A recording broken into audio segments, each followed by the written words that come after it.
rendre grâce déjà pour ceux qui nous ont précédés et qui ont travaillé sur ces questions qui sont un peu ardues, parce que ce n'est pas des questions si faciles, c'est pas de prime abord, disons, simple de compréhension, et en même temps très important. On va voir un peu les conséquences. Parce que c'est les conséquences comment le Fils de Dieu est-il homme? Parce que l'union, vous voyez le numéro 470, parce que dans l'union mystérieuse de l'incarnation, la nature humaine a été assumée, non absorbée. L'Église a été amenée au cours des siècles à confesser la pleine réalité de l'âme humaine, avec ses opérations d'intelligence et de volonté, et du corps humain du Christ. Mais parallèlement, elle a eu à rappeler à chaque fois que la nature humaine du Christ appartient en propre à la personne divine du Fils de Dieu qu'il a assumé. Tout ce qu'il est fait, tout ce qu'il est et ce qu'il fait en elle relève d'un de la Trinité. Le Fils de Dieu communique donc à son humanité son propre mode d'exister personnel dans la Trinité. Ainsi, dans son âme comme dans son corps, le Christ exprime humainement les mœurs divines de la Trinité. Alors c'est un peu complexe, je le reconnais, c'est pas un sujet forcément si simple, le credo, mais en même temps parfois il faut s'y coltiner et puis travailler les choses. Ça veut dire que le Christ a assumé et non absorbé l'humanité. C'est important ça. C'est la grande différence avec le bouddhisme. Dans le bouddhisme, on va vers le grand tout et on se fond dans le grand tout. Nous ne croyons pas ça. Nous croyons que, au-delà, dans la vie éternelle, nous existerons comme personnes humaines avec notre âme et avec notre corps. On y reviendra vers la fin de la résurrection des corps. Nous croyons que toute la personne humaine sera comme dans la assumée, ça vous avez vu évidemment, Assomption, assumée par l'amour de Dieu manifesté en Jésus-Christ. Et ça, c'est la grosse différence, entre autres, avec beaucoup de philosophie ou de religion asiatique, parce qu'on parfois on se dit, mais au fond, quelle différence? On voit des gens qui se convertissent au bouddhisme, tout ça. Mais c'est radicalement... La réincarnation n'est absolument pas la résurrection. Ça n'a rien à voir. Nous continuerons de subsister comme personnes humaines, d'abord avec notre âme, et ensuite avec notre corps à la résurrection, à la fin des temps. Parce que si on imagine une plénitude, forcément on l'imagine avec notre corps.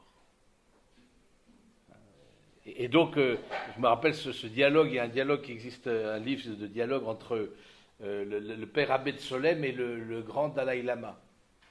Et au bout de X heures d'entretien, parce que c'est un journaliste qui a mené tout ça, etc., le père abbé lui pose la question, mais est-ce que nous existons vraiment?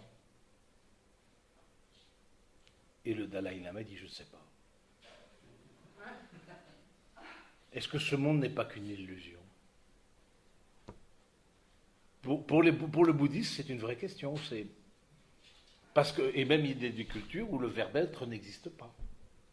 Alors c'est compliqué quand vous êtes un Dieu qui suit celui qui je suis celui qui suis. Arriver dans des cultures où le verbe être n'existe pas. Non mais c'est aussi ça, c'est le fait que il a assumé, on n'est pas confondu avec Dieu. On est participant, mais on ne devient pas Dieu. C'est pas, le bouddhisme, en grande partie, c'est un panthéisme. Le panthéisme, c'est que tout est Dieu. Tout est Dieu, c'est-à-dire l'arbre est Dieu, le machin, etc. C'est le panthéisme. Nous ne sommes pas d'une foi panthéiste. Nous croyons qu'il n'y a pas de fusion ni de confusion avec Dieu. On est assumé. Assumer, ça veut dire faire sien. Et on verra dans la Vierge Marie comment ça a disons, des conséquences considérables. Que Jésus a fait sien la nature humaine, a assumé. C'est-à-dire que tout ce qui est de la nature humaine, d'une manière ou d'une autre, concerne Dieu. Il n'y a que nous qui croyons ça. Vous pouvez y aller, il n'y a aucune autre religion qui croit que tout ce qui concerne la nature humaine a à voir avec Dieu. Et non plus, il n'y en a aucune qui croit que tout ce qui concerne Dieu a à voir avec la nature humaine. C'est-à-dire que, et ça je trouve ça important, cette unité, même si c'est un peu ardu, mais l'union de l'humanité et de la divinité fait que tout ce qu'a vécu le Christ est rencontre avec Dieu. La vie de travail, la vie de famille, la vie de prière, évidemment, tout ce qui est humain peut devenir rencontre avec Dieu. Mais ça parce que le Verbe s'est fait chair, c'est tout. Ceux qui ne croient pas au Verbe fait chair ne croient pas que tout ce qui est humain peut être rencontre avec Dieu. Et même ils disent que c'est parfois blasphème. Et on peut les comprendre. Hein, et c'est pour ça que dans l'Église, juste pour terminer, tout ce qui est humain est rencontré avec Dieu, jusque dans la souffrance. Hein, car il me faut un Dieu qui prenne ma nature, qui devienne mon frère et qui puisse souffrir. C'est la petite Thérèse de l'enfant Jésus, on reconnaît.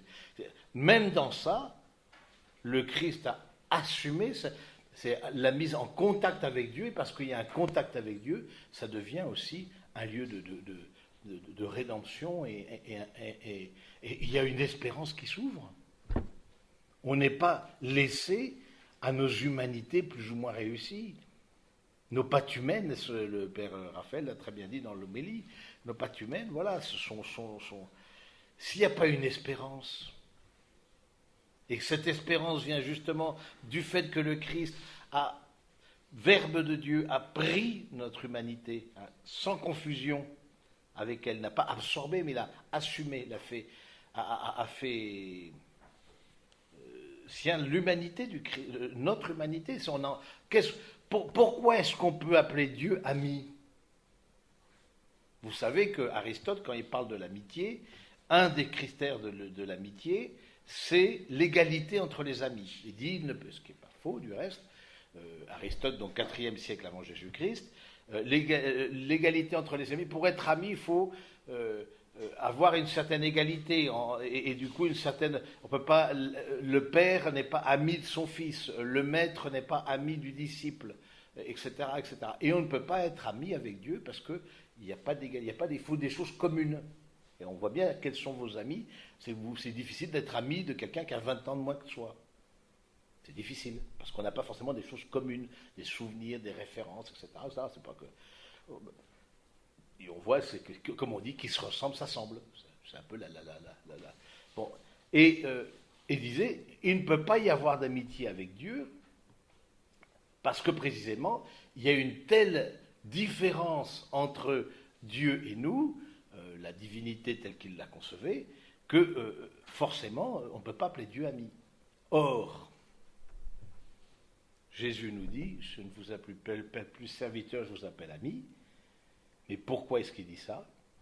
Qu'est-ce qu'il y a maintenant de commun entre Dieu et nous? Question. Notre humanité, l'humanité du Christ. C'est ça qui est en commun. Et parce qu'il y a ça en commun, on peut l'appeler Dieu ami. Mais nous sommes la seule religion, c'est pas pour dire, mais c'est important de dire ce qui est aussi notre spécifique. À l'heure où il y a des rencontres de religion, etc., et qu'on semble que tout est sous un même pied d'égalité, non. Nous avons une communication, et non seulement on appelle Dieu ami, mais le père Raphaël l'a rappelé dans son homélie avec la citation de saint Augustin, Dieu est plus intime à nous-mêmes que nous-mêmes. Et ça, c'est seulement le chrétien qui croit que, en rentrant lui-même, en travaillant, en rentrant dans une dimension intérieure, il y a la rencontre avec le Seigneur, qui a pris notre humanité.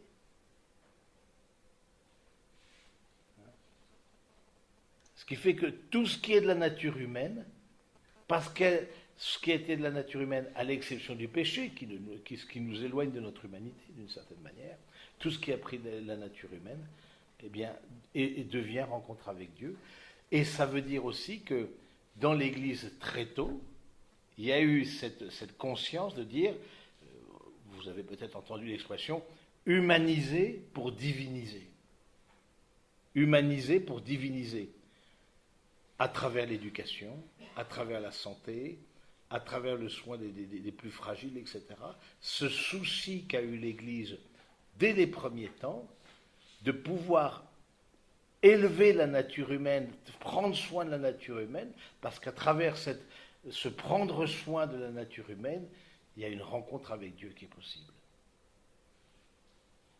Et c'est tout le grand rôle d'éducation, c'est la grande force, et singulièrement de l'Église catholique, c'est l'enseignement, c'est la formation.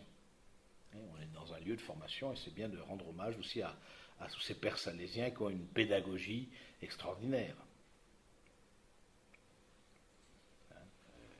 Et ça, c'est la grande force, c'est qu'on forme les personnes. Et pourquoi est-ce qu'on... Et les écoles sont nées à l'ombre des cathédrales.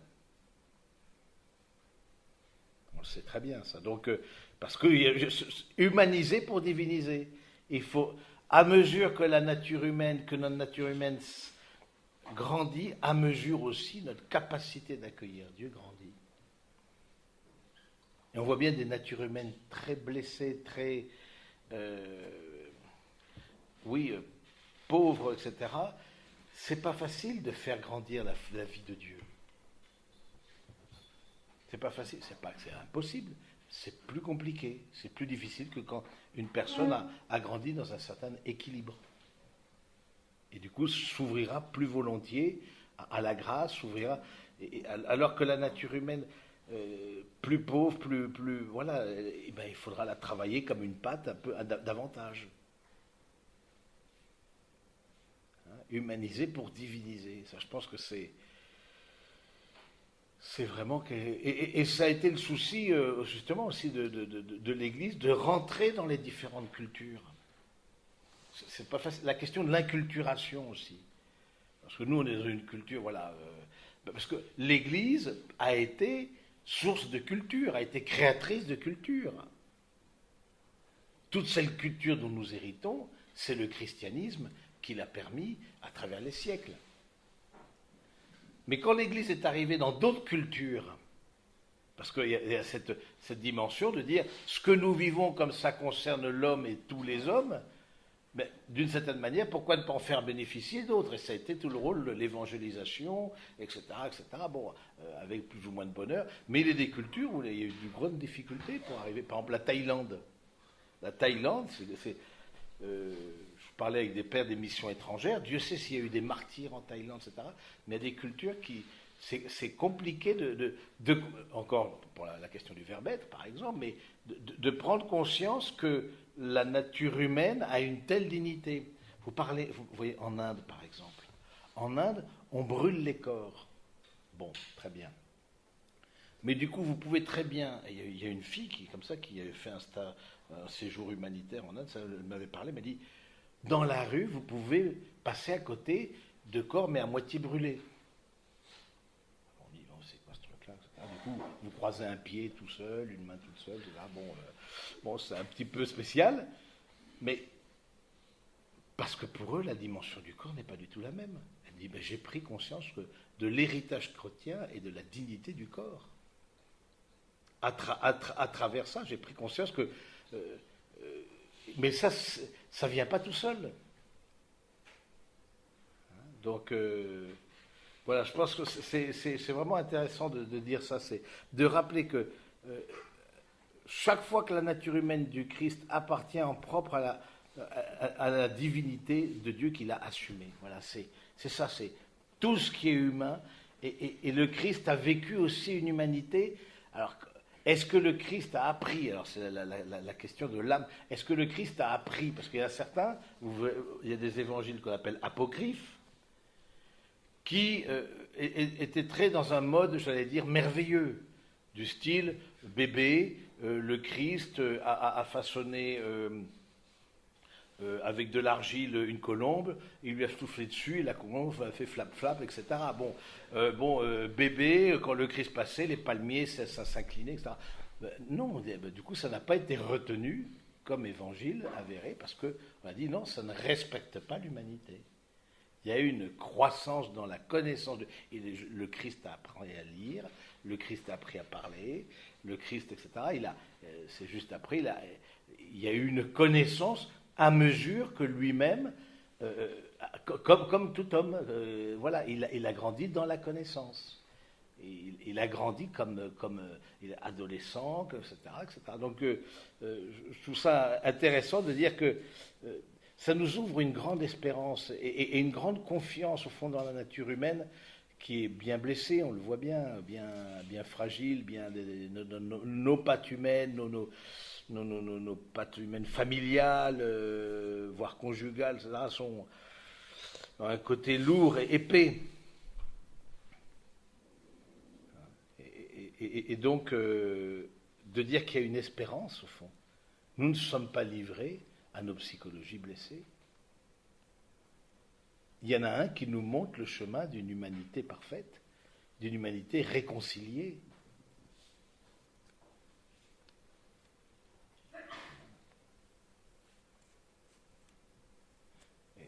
Voilà. Et c'est pour ça que, en regardant le Christ, qui manifeste le Père, je vois ce que c'est que devenir personne humaine. Et en Marie, évidemment, ça s'est accompli de façon parfaite. D'où l'imitation du Christ. L'imitation du Christ, comment le Christ agit, comment le Christ... Du coup, je reprends les évangiles, voilà, j'ai les mœurs de Dieu à travers le Christ. Et aussi, je me rappelle, à travers le Christ, ce qu'est une personne humaine. Le Fils de Dieu a travaillé avec des mains d'homme, il a pensé avec une intelligence d'homme, il a agi avec une volonté d'homme, il a aimé avec un cœur d'homme, né de la Vierge Marie, il est vraiment devenu l'un de nous, tout semblable à nous, hormis le péché. Voilà, ça résume, il est vraiment l'un de nous. Et en même temps tout autre. Voilà, donc ça c'est important, ces questions-là, à la fois d'humaniser, diviniser, de voir que tout dans notre vie a à voir avec la vie de Dieu. Il n'y a rien qui soit étranger à Dieu dans nos humanités, à l'exception du péché, c'est-à-dire ce qui nous rend moins humains.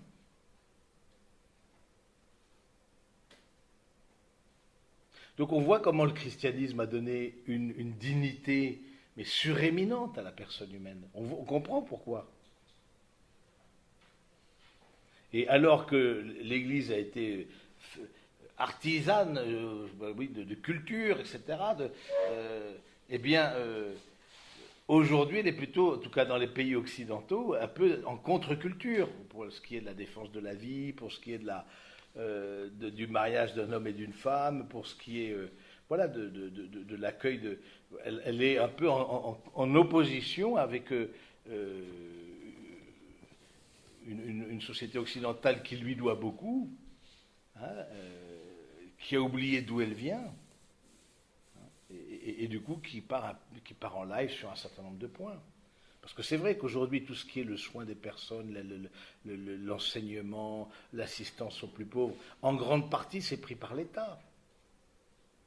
Mais pendant des siècles et des siècles, ça a été l'Église qui a pris soin de l'humanité, là où elle était. Et c'est très important d'en rendre témoignage et de le redire. Et c'est heureux que l'État... Mais vous voyez, encore une fois, c'est pas pareil quand un hôpital est tenu par des religieuses ou un hôpital est juste composé de salariés, etc., sans une dimension spirituelle, c'est pas pareil. Parce qu'il n'y a pas cette espérance, il n'y a pas cette transcendance de la personne humaine qui va faire que, en termes de soins techniquement, oui, c'est pareil, voire mieux, etc. Les hôpitaux publics sont très dotés de tout un plateau technique extraordinaire. Mais il y a autre chose que la technique. Il y a le contact, le soin des malades, la manière de s'approcher de l'autre, l'humilité aussi. Dans la manière d'apporter des soins, etc. C'est la capacité, de fait que je rejoins le Christ dans le frère, parce que le Christ a pris notre humanité, il n'y a que les chrétiens qui peuvent redire ça, quoi. Et je pense que c'est bien aujourd'hui de redire justement des choses qui sont fondamentales et de redire cette dimension-là et de l'affirmer en tout cas dans nos environnements, dans notre manière de redire sur parce que justement il y a la confrontation avec d'autres religions, parce qu'il y a une laïcité à la française qui ne rend pas service. Voilà, et ça, voilà, ça c'est quelque chose d'important en tout cas. Hein. Apollinaire, là, mais là, je sais pas, vous avez des questions là-dessus, sur la manière, c'est comment c'est comment le Fils de Dieu est-il homme? Vous n'étiez jamais peut-être posé la question.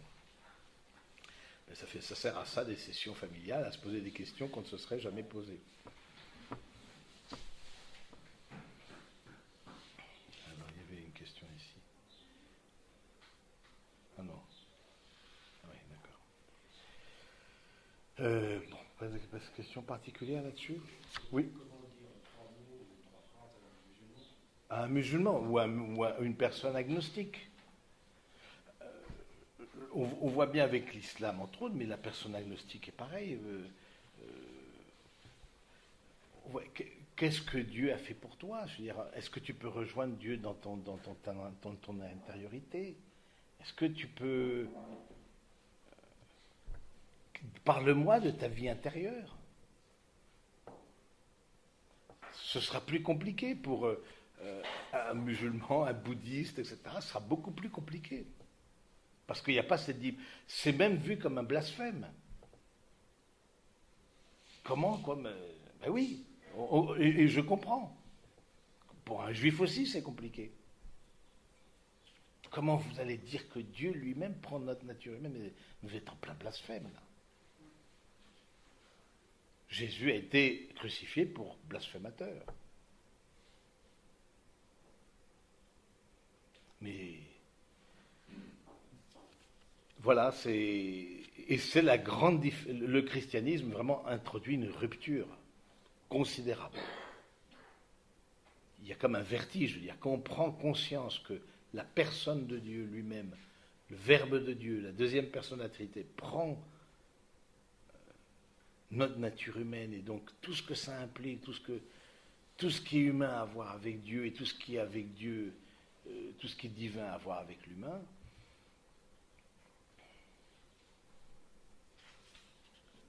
C'est pour ça que l'Église, très tôt, a été aux frontières de l'humain. Aux frontières, qu'est-ce que j'entends les frontières de l'humain? Ce que le pape François appellerait les périphéries, etc. Là où l'humain était le plus menacé. Là où la dignité humaine était la plus menacée. Parce que c'est au nom du Christ qu'elle s'est approchée des personnes dont l'humanité était la plus blessée, la plus pauvre, la plus exclue, etc., etc. Parce qu'au nom du Christ. Ce n'est pas juste une dimension humanitaire.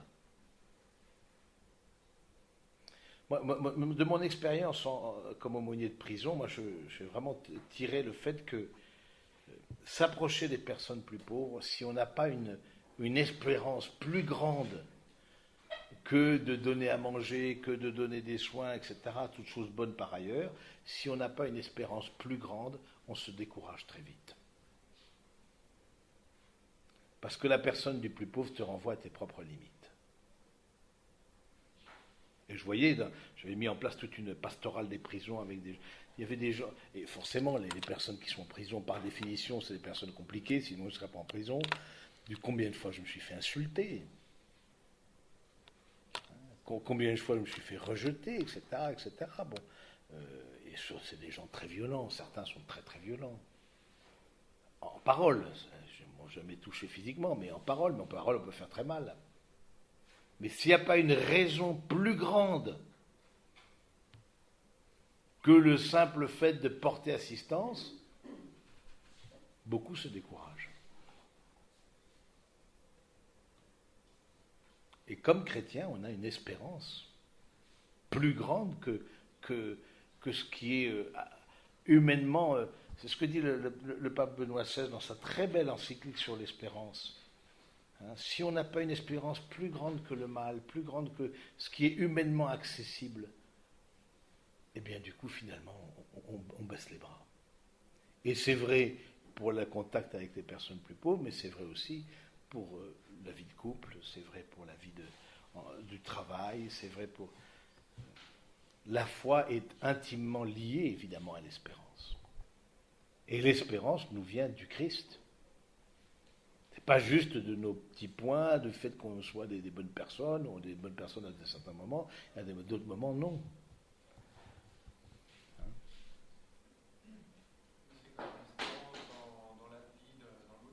Oui, l'espérance dans l'au-delà est d'espérance qu'il y a une force d'amour plus grande que nos propres limites. Dans l'au-delà, oui, mais pas seulement. Parce que l'Église a agi ici et maintenant.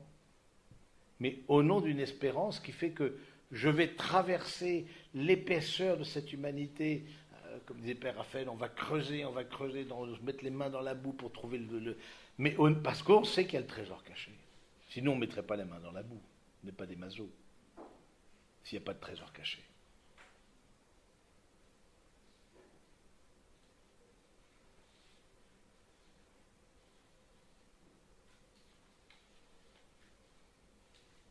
L'espérance que l'homme passe l'homme, quelque part. Hein, il y a quelque chose de plus grand. Mais c'est quelque chose de plus grand qui vient du Christ. Qui vient du fait que je rejoins à travers cette humanité blessée, je découvre quelque chose du mystère de Dieu.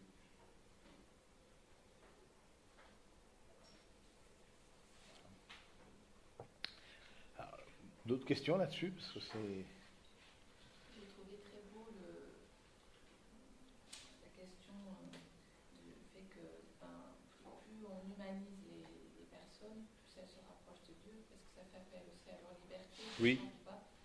Et ça me renvoie en particulier à un certain pays où justement, dès l'âge de 2-3 ans, on doit apprendre des passages par cœur, oui. Sous la houlette de... Ah oui, il y a d'autres pays où c'est moins... Oui, oui. Voilà. Et je trouve que c'est aussi une spécificité du chrétien. Maintenant, on a pu connaître des périodes aussi un peu compliquées où il n'y avait pas trop le choix d'être chrétien ou pas être chrétien. Mais oui, mais je trouve que c'est vrai que quand on va dans des pays d'autres cultures, il y a des personnes qui, du coup, ils découvrent. Ah oui, je pense à des expatriés, etc.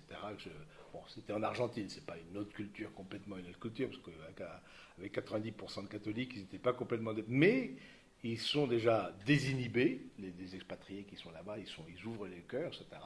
Et a fortiori, quand la culture est différente, que ce soit dans les pays du Moyen-Orient, que ce soit les pays asiatiques, les pays africains, etc., ils découvrent qu'au fond, tout ce qu'ils ont reçu de leur culture, ça vient de quelque part. Ça ne vient pas de nulle part.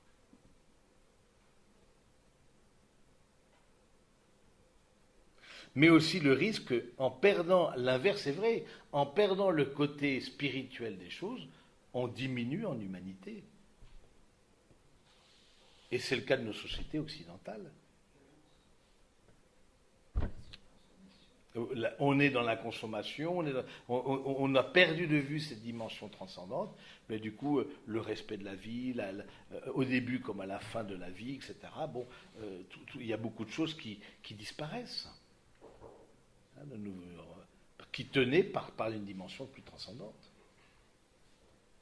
Donc aussi, questionnons-nous, on peut voir les autres, mais nous, dans nos sociétés occidentales, nous nous sommes éloignés de la foi catholique, et de la foi, en France, la foi catholique, la foi chrétienne, et c'est, j'allais dire, général, et c'est cette sécularisation qui peut, tôt ou tard, disons, se tournera en déshumanisation. On voit bien la manière de traiter les personnes âgées dans les maisons de retraite, etc., etc. Il y a une forme de déshumanisation, où c'est la rentabilité, où c'est, etc., etc. Bon, il y a une déshumanisation. Parce qu'il y a une perte de la dimension de foi. Donc, être humain, ce n'est pas spontané. Il nous faut une révélation, il nous faut quelque chose, et quelqu'un singulièrement qui nous rappelle ça. Cela dit, il y a aussi des philosophies qui proposent de descendre en soi et de trouver l'amour. Oui. Et ça nourrit profondément l'humain aussi, et ça donne des rapports humains profondément chrétiens. Alors qu'à la base, le Christ n'est pas présent dans la tête de ces Oui. Vous pensez à quoi, par exemple? La méditation, il y a des formes de méditation en Inde, par exemple, on pratique des méditations où on descend en soi et qu'est-ce qu'on découvre? L'amour. On découvre la présence de C'est Dieu. ça. Et ces personnes-là sont totalement rayonnantes Mhm. et ont le même regard que les saints qui ont vu Dieu Oui, en face. oui, oui. C'est vrai, je pense qu'il y a d'autres manières de... Maintenant, en termes d'espérance face à la pauvreté humaine, je ne sais pas comment il se situe, justement. D'espérance par rapport à tout ce qui est euh, violence en nous, dimension de ce que nous on appellera péché. Je pense qu'il y a un travail sur soi, mais pas un travail sur l'autre. Il y a un travail sur soi qui fait rayonner la personne et qui, du coup, va déborder son entourage par une charité qui est exemplaire, hein, qui est égale à celle qu'on peut voir chez des chrétiens très engagés. Ensuite, il n'y a peut-être pas le souci de l'espérance. C'est pas perçu comme ça, c'est pas dit comme ça. Ou de la compassion, par exemple. Ou de, oui, oui. Mais il y a quand même un profond amour de l'autre et une vraie compassion. Oui. Alors, je trouve par rapport le bouddhisme, je sais pas, vous faites allusion à ça, etc., mais les traditions orientales, il y a un désir de, je trouve, c'est vraiment, c'est une belle, c'est des beaux chemins, mais qui quelque part fait que on travaille sur soi pour éviter de faire. En fait, ce qui nous fait souffrir, ce sont nos désirs. Et donc, du coup, on élimine nos désirs pour que vraiment on puisse être des personnes accueillantes, quelles que soient les réalités qui viennent. On les élimine pas, on les contrôle. On Oui. cherche à les contrôler. Et le Christ, il réveille le désir. C'est la Samaritaine. C'est très différent. Le Christ, dans ses rencontres, il réveille le désir humain. Il réveille le désir de Dieu. Alors bon, mais éveiller, le mot Bouddha veut dire éveiller. Donc, mais bon, c'est intéressant de voir. Oui. Par rapport à la déshumanisation, je pense que tout le monde occidental, par rapport à la France, au monde du travail, dans l'entreprise privée, effectivement, on voit même depuis une trentaine d'années une accélération d'une quête trop efficacité, rentabilité, qui est très déshumanisante, qui entraîne bizarrement dans une société entre guillemets relativement riche, des souffrances beaucoup plus intérieures, psychologiques, énormément plus importantes qu'il y Oui. a 20 ans, 40 ans, parce qu'il y a une perte de sens profond humain.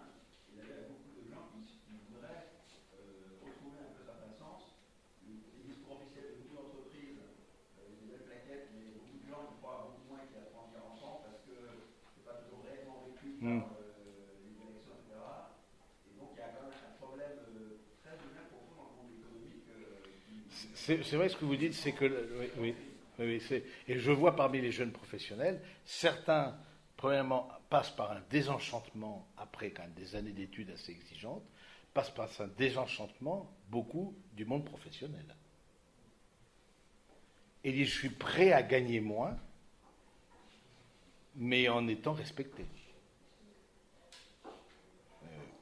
Et ça, je pense que c'est quelque chose qui est cette déshumanisation. Et comme vous dites, maintenant, la souffrance dans les pays occidentaux, elle est moins une souffrance de ne pas d'avoir faim, d'avoir soif, etc. Les fondamentaux, je veux dire, grosso modo, à 90%, bon, bien sûr, il y a des personnes plus pauvres, plus marginales, bon, mais ces personnes ne meurent de faim grâce à Dieu en France. Tout le monde a le droit aux soins, la CMU, etc. Bon, mais les souffrances, elles sont beaucoup plus intérieures. Elles sont à voir avec le sens de sa vie. Elles sont plus spirituelles d'une certaine manière. Et quelque part, l'Église a aussi apporté dans cette réalité spirituelle, dans cette réalité de l'entreprise aussi une espérance. C'est tout ce qu'on appelle la doctrine sociale de l'Église, hein, c'est la pensée sociale de l'Église, comment l'Évangile est appliqué au monde du travail. Oui.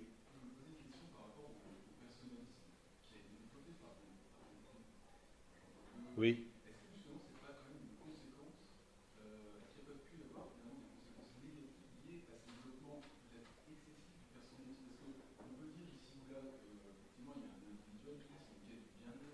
Oui.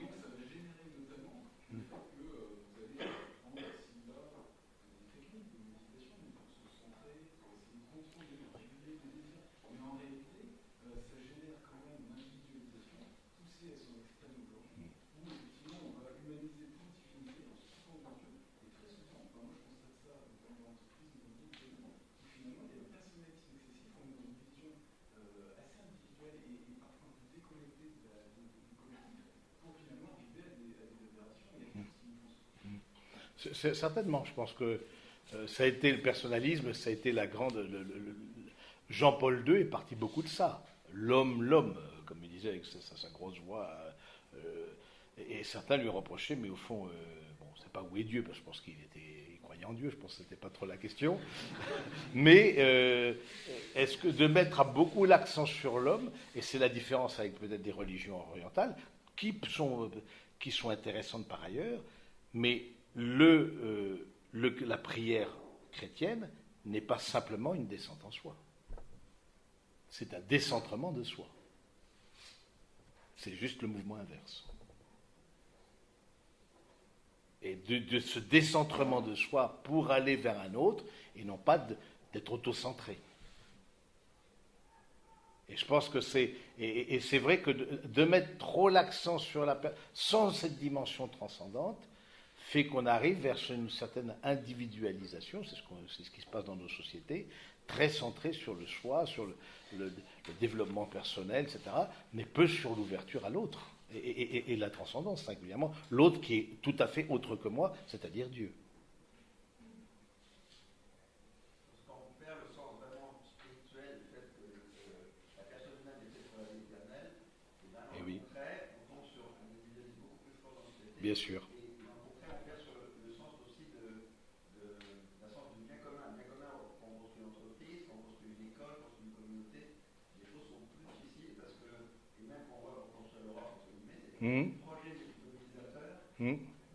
Quand on n'a pas quelque chose de plus grand que soi qui nous aide à nous élever, ben on se replie sur soi-même, c'est ce qu'on voit en Europe, chacun essaie de... Voilà, il n'y a rien qui transcende un peu, comme c'était après la Deuxième Guerre, de construire la paix, voilà, quelque chose... Et c'était des grands chrétiens.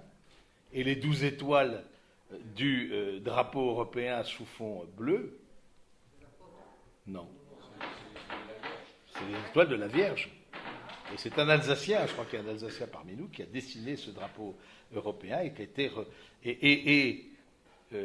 la devise de l'Europe qui n'a pas été retenue, mais qui vous fera sens, vous, l'unité dans la diversité. Ça vous évoque quoi? La Trinité. L'unité de Dieu dans la diversité des personnes.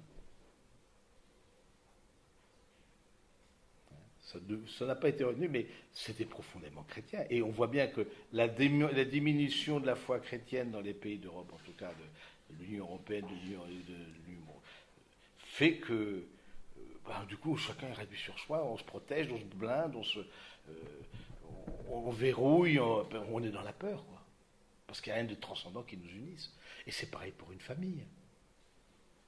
Un couple qui reste uni, c'est un couple qui a une cathédrale à construire, qui a un projet plus grand que lui-même. Sinon, c'est quoi? C'est aller au Club Med, c'est accumulation de biens, c'est quoi qui va faire que le couple va tenir? C'est qu'il est poussé par plus grand que lui-même. Et laquelle dimension, vous l'avez très bien dit, de la vie éternelle est capitale. Vous mettez vos enfants au monde pour la vie éternelle, pas que pour cette vie. Alors ça donne le vertige, je dis comme ça, mais en même temps c'est profondément dans une espérance considérable. Ça fait que du coup il y a... Mais le fait de cette horizontalité, de ce côté lisse de nos sociétés, fait qu'au fond... chacun se replie sur soi parce qu'il n'y a rien qui fédère et qui emmène plus loin, quoi. Ou alors c'est... Et donc, du coup, on est très méfiant par rapport aux politiques, parce qu'on dit, mais est-ce que c'est pas lui-même qui est en train de défendre? Est-ce qu'il y en a un qui est capable de se donner sans regarder à la dépense, et même si ça lui coûte son poste, même si ça lui coûte... voilà.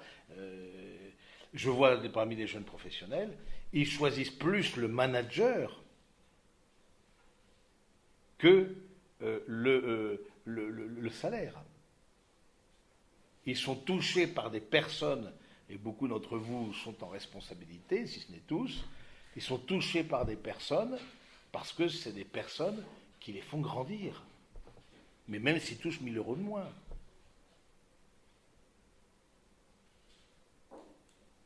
Et donc, il y a dans l'entreprise, je ne pensais pas pouvoir parler de l'entreprise là, mais la réalité de l'entreprise est une réalité humaine, donc elle n'échappe pas au Christ, forcément, et à la réalité divine. Et donc, dans l'entreprise, il y a beaucoup de bien à faire dans vos postes à responsabilité, pour la grande partie d'entre vous, de dire, ben, est-ce que je fais grandir l'autre? Est-ce que j'ai le souci de le faire grandir? Qui est une réalité économique, ça me paraît... voilà, on ne peut pas respirer sans oxygène, on ne peut pas vivre une entreprise sans bénéfice, ce n'est pas la question. Mais que le seul point de vue soit la réalité, c'est un des points de vue, mais ce n'est pas le seul. C'est indispensable, mais ce n'est pas le seul. Et on voit bien combien des managers qui ont le souci, qui, au fond, qui aiment les personnes qui lui sont confiées et qui les aiment. Moi, je me rappelle un homme là qui nous avait donné un très beau témoignage justement au groupe des jeunes professionnels. Il dit, moi, je me suis dit, tiens, et si j'aimais simplement les personnes qui m'étaient confiées? Si je les aimais? Je peux être exigeant, je peux éventuellement licencier, mais à manière de licencier. C'est pas qu'on perde en exigence, c'est pas la question, c'est la question de l'humanité, des rapports humains à l'intérieur de l'entreprise, évidemment, parce qu'il faut bien un Dieu, et donc du coup, si c'est pas le Dieu de Jésus-Christ, ça sert à quel Dieu? Ben, c'est souvent l'argent, quoi. Entre Dieu et l'argent, il faut choisir.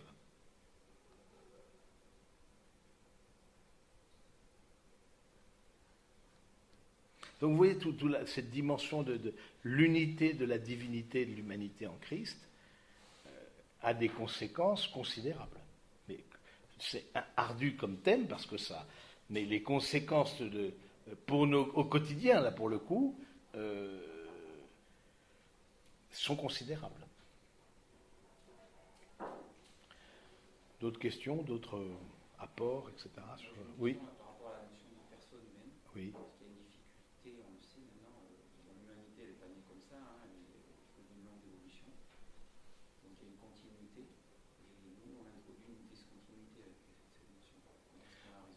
On a introduit une discontinuité, alors qu'il y a une continuité. Alors, c'est pas la notion de personne, c'est-à-dire que c'est pas une discontinuité, c'est plutôt une découverte. C'est-à-dire que l'humanité a progressé, de même avec la révélation faite à Abraham, etc., du Dieu unique, elle a progressé, elle s'est rendue compte du mystère progressivement de ce qu'il habitait. Mais à un moment donné, il a fallu une révélation pour redire à l'homme ce qu'il était. Parce qu'il avait perdu de vue. C'est pas ma question, c'est plutôt de dire, à partir du moment, à partir de quel moment, on peut dire qu'il y a une personne. Qu'il y a personne humaine. Ah oui, bon. Alors ça c'est autre chose. Je suis pas. Ah, d'accord, la question de l'évolution, etc. Bon, à partir du moment où il y a une capacité de choix, de liberté. Et donc, alors, je ne suis pas anthropologue, mais là pour le coup, les anthropologues, à partir du moment où il y a une intelligence et une volonté, il n'y a personne humaine. Mais ça, on sait que c'est pas tout rien. Ah, il y a quand même, il y a un avant et un après. Bon, je ne suis pas spécialiste là pour le coup, je botte en touche. Il y a un avant et un après, la question de la fabrication des outils, la question de le fait d'enterrer les morts, le fait, etc., qui est spécifiquement humain par rapport au règne animal. Ah ben si, quand même.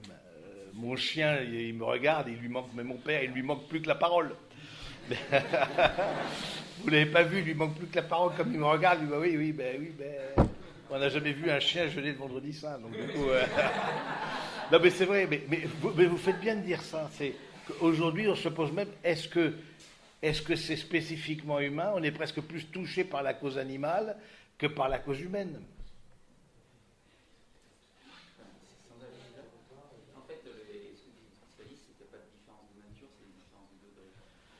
Ah non, nous croyons qu'il y a une différence de nature, pas simplement de degré.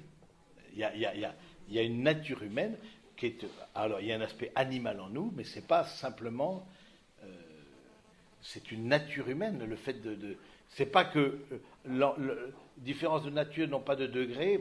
Prenez un exemple dans notre cadre, entre l'amitié et l'amour. On dit, et à juste titre, qu'il n'y a pas de différence de nature, il y a juste une différence de degré. Ce que je vis dans les amitiés, je le vis de façon suréminente et exclusive dans l'amour, et l'amour matrimonial. Là, on est d'accord. Mais on ne peut pas dire qu'il y ait plus ou moins d'intelligence, ou plus ou moins de volonté. Il y a ou il n'y a pas. Et il y a une sensibilité, ça oui, dans le règne animal, mais... Mais je pense que c'est intéressant cette question de ce qui est spécifiquement humain, parce que du coup, on en vient à questionner même l'humain. Hein, évidemment, dans tout ce qui est les débuts de la vie, tout ce qui est la défense de la vie, on en vient à questionner l'humain. Hein, donc, bon, bref, c'est des bonnes questions, mais alors.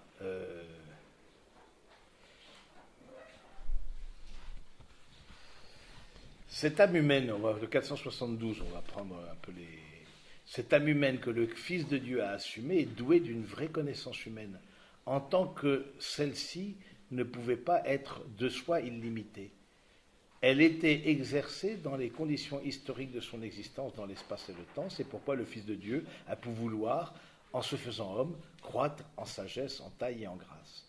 Et de même avoir à s'enquérir sur ce que, dans la condition humaine, on doit apprendre de manière expérimentale. Cela correspondait à la réalité de son abaissement volontaire dans la condition d'esclave, c'est-à-dire l'humilité. Donc c'est de voir que le principe de l'humilité, c'est vraiment la suite du Christ qui vraiment s'est abaissé, c'est ce que l'on chante le samedi soir au Vêpres, s'est abaissé, a pris notre condition humaine, et a voulu suivre, a accepté lui qui était infini, vous trouverez ça dans les pères de l'Église, lui qui était infini a accepté de se faire fini, lui qui était intemporel a accepté de se faire temps, etc. Bon, c'est toute cette dimension-là qui fait que, mais il a accepté de progresser comme une personne humaine. Ce qui fait que nos progrès, nos cheminements, nos apprentissages, tout ça aussi, le Seigneur l'a vécu. Hein, et donc le fondement de l'humilité, c'est vraiment ça, c'est ce désir de pouvoir ressembler au Christ qui s'est abaissé, qui a pris, étant Dieu, a pris notre condition humaine pour nous rendre participants de sa divinité. Voilà, donc je vous laisse un peu il a aimé avec un corps d'homme, vous verrez le cœur du Verbe incarné, le vrai corps du Christ. Bon, tout ça, ça a été des questions qui se sont posées au fil de l'histoire. Est-ce qu'au fond, le Christ est vraiment homme? Est-ce qu'au fond, le Christ est vraiment Dieu? Et donc, je vais arrêter là parce que vous avez votre temps en couple, mais ce sont des vraies questions qui ont des conséquences, on l'a vu, jusque dans nos vies plus quotidiennes et dans la manière d'envisager une société.